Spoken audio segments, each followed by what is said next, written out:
Whoa, week 10, we're nearly over. Isn't that astonishing? What an amazing ride I trust you have had. So here we are, first of all, this week with Daniel. And I love Daniel for various reasons. Well, one reason is I have a grandson called Daniel, but that's another story. I have a grandson called Daniel, and a son called Stephen, and a son called Mark. Those are all kind of cool, really, aren't they? Anyway, I love the book of Daniel, partly because of the way in which it divides into two halves. And it's thus a book with a very wide spread of interests and insights.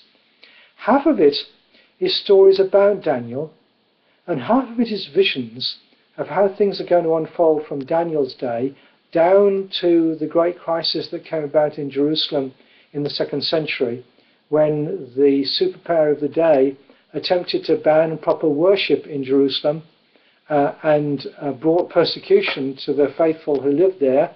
But the persecutor then found that he experienced an astonishing loss and defeat.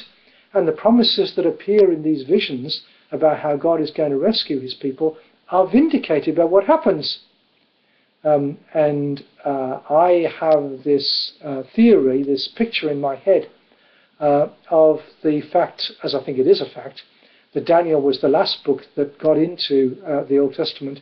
And the reason why it got into the Old Testament was because when they experienced that great deliverance in the time of Antiochus Epiphanes, the visions in Daniel were proved to be really from God, because they've been shown true. And people said, quick, put that book into the Bible, it's been shown to be true. That's the second half of the book, the visions. The first half of the book is better known and actually much easier to understand.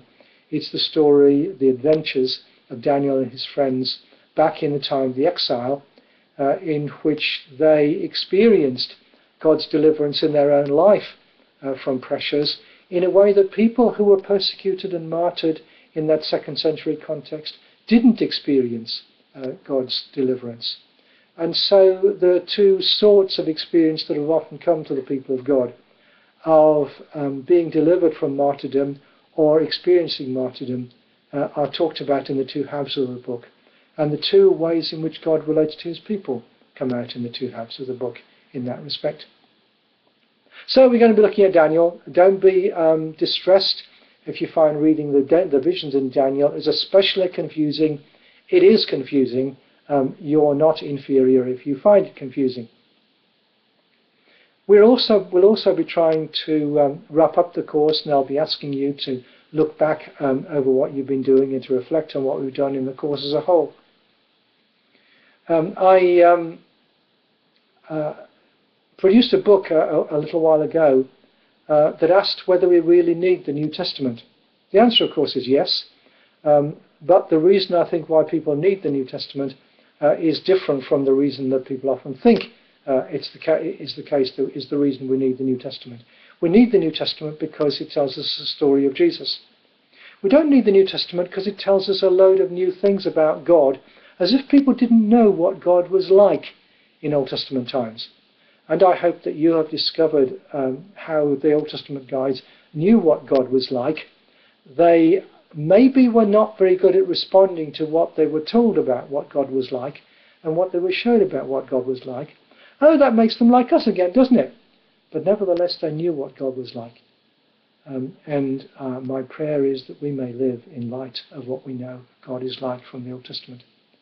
If you want to know about whether or not we really need the New Testament, I'll tell you quietly, you needn't buy the book. If you go on my webpage, you'll find the first chapter, which gives you the outline of the entire book there. The Lord bless you as you carry on with your study of the Old Testament. Bye.